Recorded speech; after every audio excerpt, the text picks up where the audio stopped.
Let me introduce you to the film Nosferatu from 1922. It was a silent horror film made in Germany and was one of the first films to be based off of Bram Stoker's novel Dracula. However, director F.W. Murnau was unfortunately unable to get the rights to use Dracula's name from Bram Stoker's widow. So they changed the word vampire to Nosferatu and changed Dracula's name to Count Orlok. They also changed a few other characters' names too. For example, Abraham Van Helsing was renamed Professor Bulwer, and Arthur Holmwood's new name is Harding.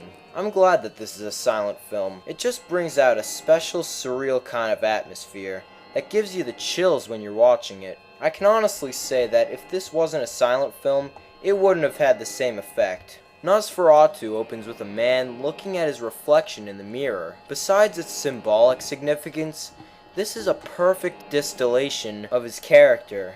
Vain, narcissistic, and extremely self-confident. So Count Orlok lures a native estate agent to his decaying Transylvania castle with the promise of easy money. But when he spies a portrait of the man's beautiful young wife, he becomes obsessed and sets in motion their destruction. You gotta love Max Schreck as the vampire. Look at that face. If that's not creepy, then I don't know what is. There's so many other iconic images in this film. Probably the most famous is the shadow scene when he's walking up the staircase.